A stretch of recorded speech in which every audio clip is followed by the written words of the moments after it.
Hi, everyone. We're here talking about longevity and defying time. And I do want to start with all our panelists.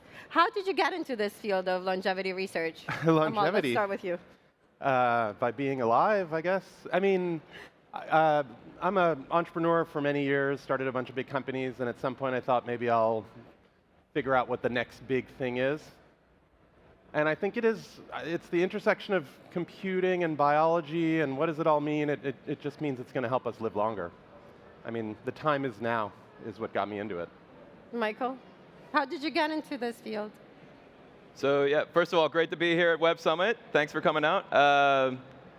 So yeah, I think a lot of people that get into the kind of the health tech field, a lot of them have maybe a similar story in the way that I had a relative basically found out very late stage about cancer. At the time, I was feeling like on top of the world with another business and in my 20s, so I was obviously invincible. And that just threw me completely, and I just went on a mission to like find out what I could do, like with my skill set to make a difference. That went through a bunch of different iterations of like early detection of cancer tests, genetics, but then it landed on, if you don't go towards aging, if you don't slow down aging, this kind of loss of function, that's nothing else is going to fix the problem of us getting disease early and dying. And so that's why I got into the space. And David, you're an MD, but let's talk about your role in longevity research. So I think the real reason was my son. So my son is 9 years old, and one day he showed me his phone, and he said, "Dad, would you like to have that?" So I'm looking at it. It's basically a YouTube video, an ad. And he showed me a guy with six-pack. I'm like, "What are you talking about?" It's like, "Yeah, you should get those, the six-pack." So I look at mine and it's like, "Yeah, you're right." And so that was basically the trigger, right? My longevity trigger was my son saying, "I think you should lose a little bit of weight." And so I think that's how I started to realize that as a physician, I was working a lot. I'm a pediatric cardiac surgeon by training. And so obviously I started in the field as a physician, but now how as a physician can I reverse my age-related cardiovascular diseases? And so I tested myself. I had high cholesterol, risk of heart disease. And so the whole journey is how can I help myself first? Then I could help others. And so that was a trigger, six-pack. Yeah, six-pack. Speaking of a six-pack, helping yourself first, I do want to have all of you pitch in here. But we've had the tools of working out, eating well, drinking lots of water. We know these things prolong our lifespan. But where are we not getting it right, perhaps, at this moment?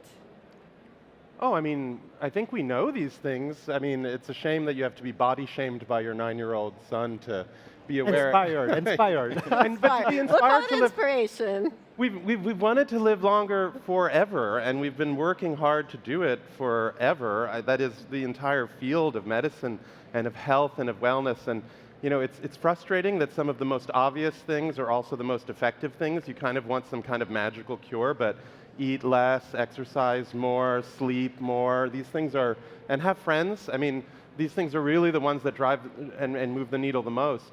What I guess is a little bit new is technologies that help us do these things, help us measure if they're working, and then definitely in the fields of biology and as we're inventing new cures, we're also inventing dramatic new forces that I think actually transform all of that, which I hope we'll talk about a little bit, but it's like, it'll be a game changer. It won't any longer just be, hey, eat less. I mean, you already know there's a pill that will help you, and these things are going to really change the way we think about all of it.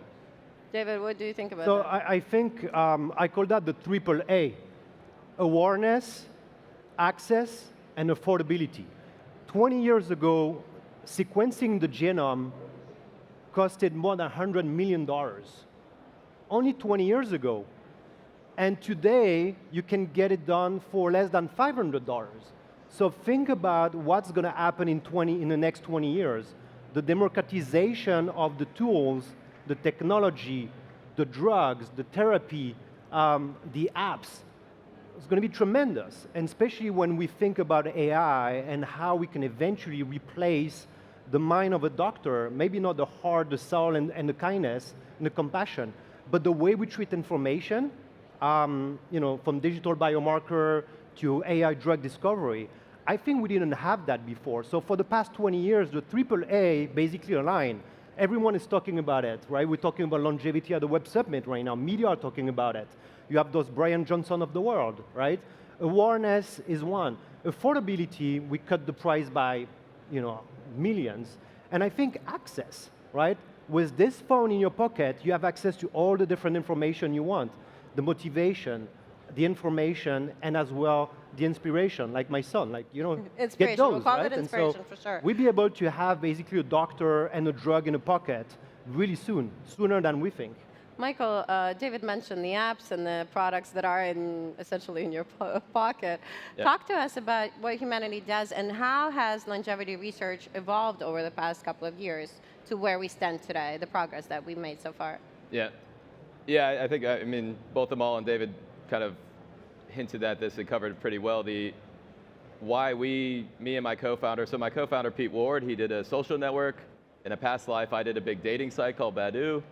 The reason why we got into the space is, first I got convinced, and then I convinced Pete, actually at Web Summit back in the day, that it was possible to do something, but the question was, what could we do?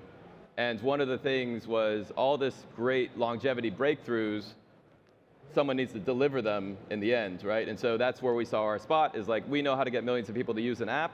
It sounds a little, really, simple and mundane, but like that was the skill that you then put into this. And so that's why we made Humanity, to basically guide you to see exactly what you need to do, not the general population, but what you need to do to slow down your aging and see if it's working.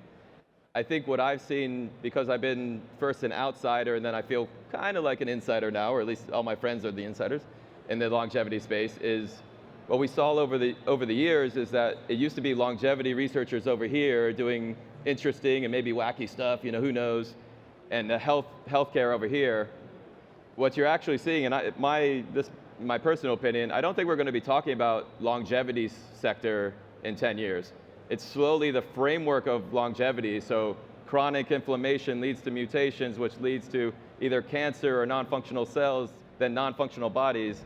That framework is what doctors now today are starting to talk about. Like, you need to get your inflammation down. And I think that's kind of cool to see that this framework has now found its way into the mainstream. So. Sure, the narrative is changing. Amal, we talked about this at Collision in Toronto. There is a bit of stigma associated with longevity research, right? A bit of science fiction to it. What Michael just said, that in 10 years from now, we're probably not going to be talking about longevity as a concept that's unattainable. So I do want you to cover a little bit of why was it such a controversial topic in the past? Perhaps the media had a little bit to do with it, and what is it now? What are we looking at today? Well, all these people are in the room maybe because they're interested, not because they think it's ridiculous. And Let's hope so. I think that if there was a longevity stigma in the past, it was promising something very unrealistic to say that we had some kind of singular pill that would double or triple your lifespan. I think we weren't even close, and we're not even close to that now, I don't think. I think the biggest kinds of expansions that people are thinking are, well, if life expectancy is in the 80s for much of the rich world, maybe we're talking about 100, 110, 120 as possible extension, something that we might see in the coming 10 or 20 or 30 years, something like that. That is very dramatic, but it's not unprecedented. Since 1900, in much of the rich world, we doubled life expectancy. It used to be around 40. Now it's above 80. And so it's within our grasp to do all this. But yeah, the stigma was something fanciful, maybe, or maybe even worries about some kind of superpower, which I also hear from people now. I mean, to me, one of the more ridiculous things that someone asks is it a good idea to extend life? I think if there's a single thing that all of us feel grateful for every morning when we wake up, I think, is that we did wake up, or that we could live at least one more day. I mean, it's like the most fundamental human desire. That is what we call health, I guess, right? I mean, isn't that the pledge you take as a doctor? And then to question whether you would want to live 10 or 20 or 30, I think what we mean is, do we want to live well and live longer? I think it's not at all costs that people want to live long. Mm-hmm. But I think we all agree with that, and the fact that it's possible now is really exciting. Absolutely. Speaking of that, the doctors, and how can doctors and healthcare professionals harness the power of technology to extend the lifespan, work with patients when it comes to longevity? So I think when you go into medical school, they show you a body and they say, that's what you're going to have to deal with, the degenerations or degeneration of the body. And so you look at organs and say, disease will occur, you're going to have to treat it. So exactly what you were saying, Amol, is people want to live longer but healthier. So we're not talking about extending the number of years, it's really extending the health span, which is the number of years you're going to live healthy. So I think the future consultation will start with how long do you want to live? So if I promise you guys a healthy life with 0 age-related chronic diseases, who wants to live up to 80? So raise your hand, we're going to do a poll. 80. Okay. 100. We'll take it. Wow. Who wants to live to 120? 0 disease, you can function, you can take care of your grandchildren, you can travel. So you see, there is no stigma anymore. I think that's what happened is when you know you can achieve it without the limitation of disease and sickness, why we don't go for it? And so the next generation of doctors, they will be trained leveraging technology just to detect disease earlier. And I call that the medicine 4.0. The 4P is going to be predicting the disease based on your genomes, preventing them, telling you what to do to prevent them, eventually treating the disease in a personalized way. So we're going to develop drugs that are going to be basically adapted to who you are, your culture, your ethnicity, where you live, the way you want to function, and basically being participative, telling you, okay, you want to live to 120, this is what you're going to have to do. So the new medicine is, again, the 4P. I think that's the future. That's where doctors are going to practice, and that's going to make a drastic change between treating disease, which is really important, and preventing, predicting, and involving the patient in it. That's going to be the new wave, I think, in the next decades. Michael, I want to bring you into the conversation. Talk about innovative approaches when it comes to biological age testing and understanding how the role of digital markers impacts our biological age and what we know today. Yep. Yeah, so when we started humanity, we thought that we might just try to maybe do some surveys, but then we're going to have to get a blood test, right? Where, it's just a ramp up to a blood test. What we started to see is that concept was a bit wrong in the sense that if you have longitudinal data sets where you've been monitoring the same people for decades, anything that was measured on them in the past, and then you have all their future health, anything that was measured in the past becomes a predictor. And what we started to see is that if you had this movement pattern, second by second movement pattern over weeks, or heart rate pattern over, second by second over weeks, it was actually quite a powerful predictor. Obviously, we can announce within you guys that we just got published in Nature for a blood model, which you'll be able to upload any of your blood results as well. But basically what we're doing as a guy who made a dating app and a guy who made a social network, we're just trying to make it easier and easier for everybody in the audience, for as easy as possible, as cheaply as possible, to get this repeated biological age.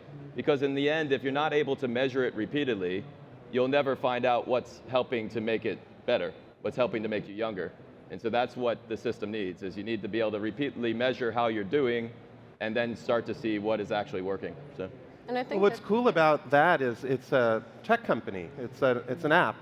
And it's possible to gain traction on the fundamental question of longevity on an individual level and aggregate and find insights on a bigger picture level. And that's part of what led us to launch our fund, those kinds of possibilities. I mean, we launched a fund called Life Extension.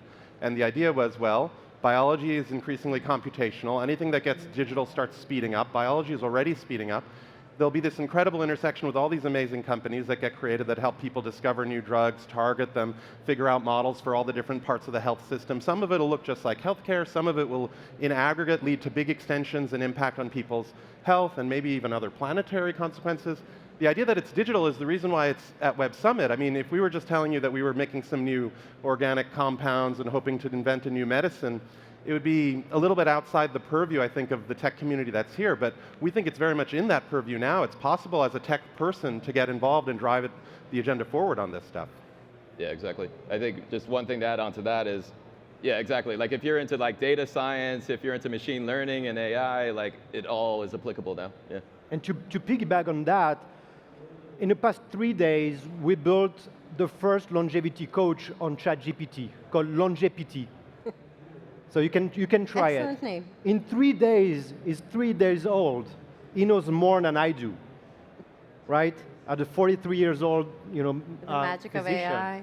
So think about that. I think that's going to be something that just transcends the knowledge. Technology is an enabler today of medical, pharmaceutical knowledge, research, and what you're doing with all those labs. At one point, everyone basically would be able to do that. I think technology is just bringing forward all the knowledge sitting in physician's office, hospital, trainers, nutritionists, all together. At Hardy, our longevity clinic, we figured out that if we can empower 1,000 doctors to do that, right, in a really personalized way, then you are impacting the health system, right? You're building a new health system. So I think I that's wanted really, you to talk about that, building the community of doctors and that leadership. We talked about it in our conversation backstage. So have you heard of the blue zones? Yes? So the blue zones is where you live, probably longer in the world, like there's 5 or 6. Community is really important. But a recent paper showed that lack of social connection is more dangerous than smoking 15 cigarettes a day. Lack of social connection is more dangerous than drinking 6 times a day. Lack of social connection is more dangerous than obesity. So lack of social connection is actually a risk factor for death, right? So whatever supplement we tell you to take, diet or exercise, if you do that alone, right, you're missing one super pill. Good friends, a good community. And we're living in especially in the US, a loneliness crisis. And so hopefully that's not something that will spread.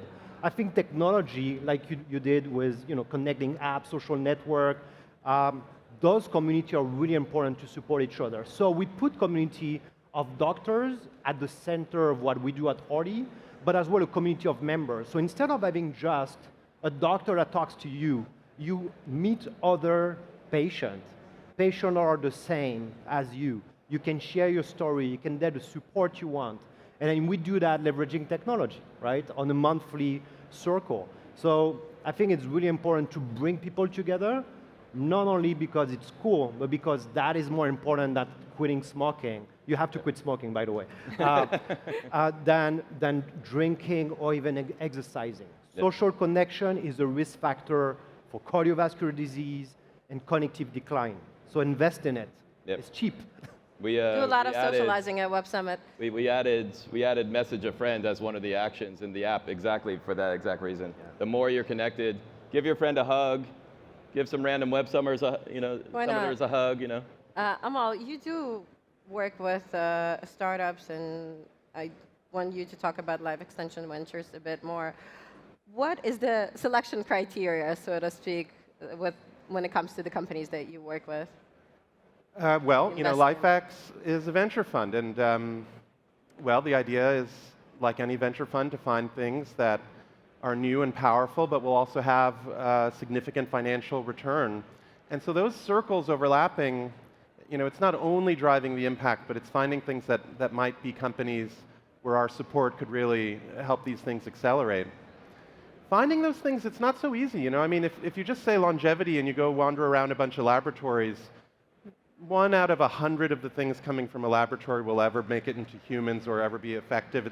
It's actually a very difficult thing to go find drugs, but one of the biggest trends, just to give you an example that we've really latched onto, we were saying over the last couple of years as we were building the firm that, well, longevity is going to be a big thing.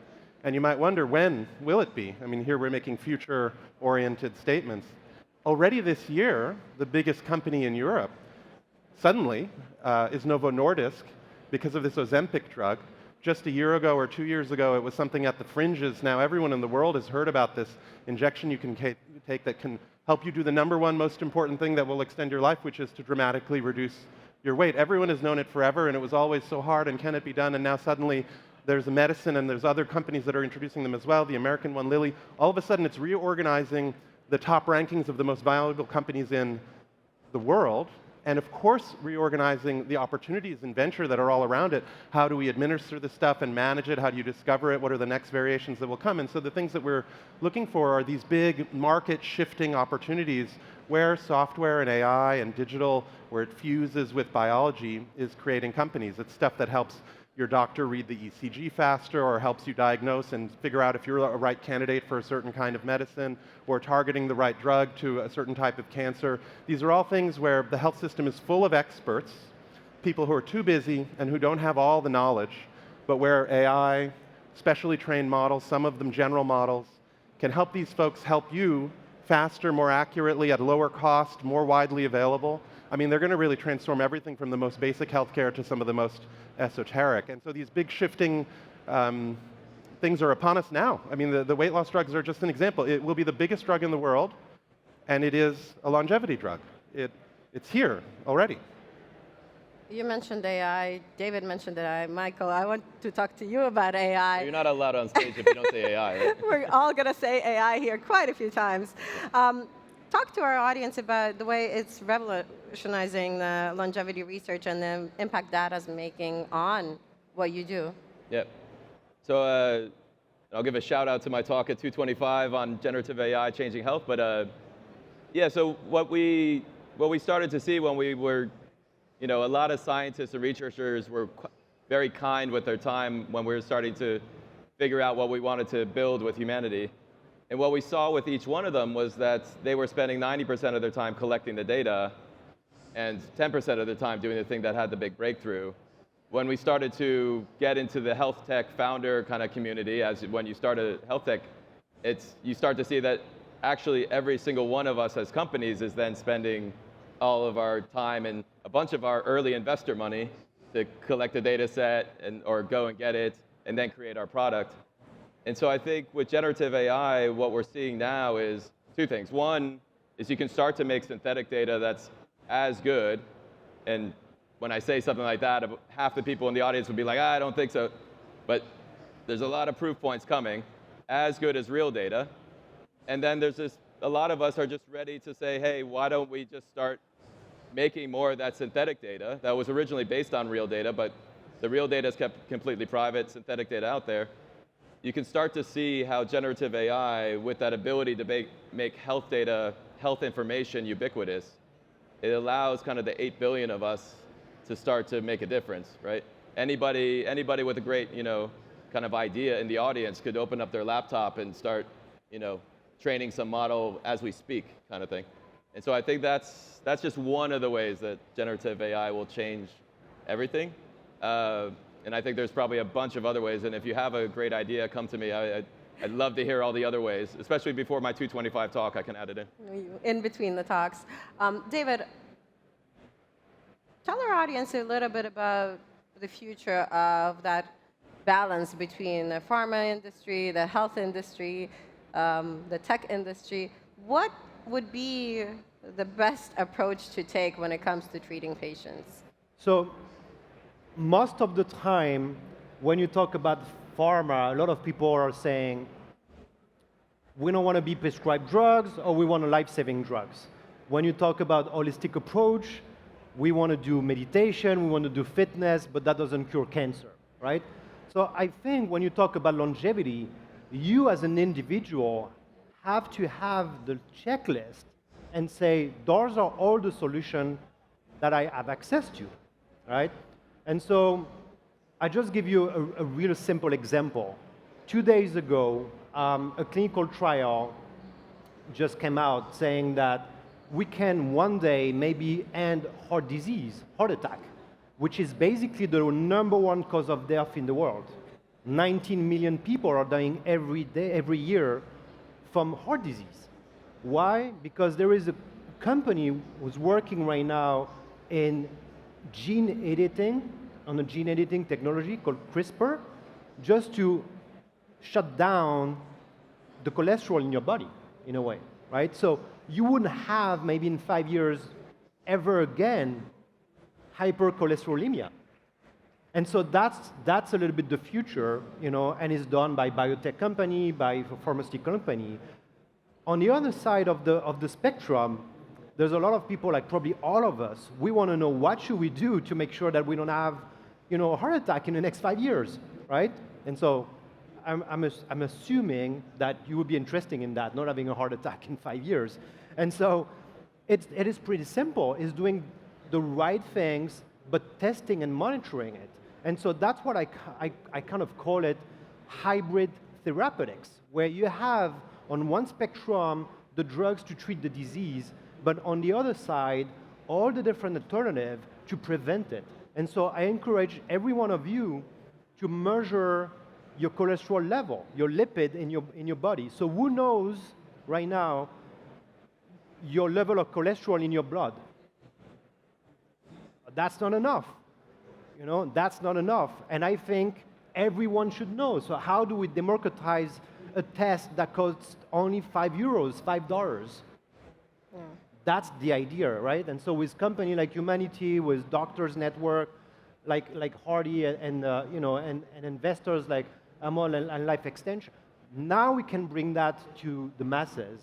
That sort of takes us back to that accessibility. Access is one key. Awareness. Please ask your doctor to measure your cholesterol level, reduce it, optimize it. Make sure you don't have a genetic variant called lipoprotein little a. Lipoprotein Write it little down. a. LPA. Google it, know your numbers, ask your doctor. Make sure it's low. Otherwise, you have to treat it. And that's only one simple thing. It's cheap, it's accessible, we have the drugs, and we have the diet to do that. Before we run out of time, Amal, I'm going to ask you the same question I asked you in Toronto.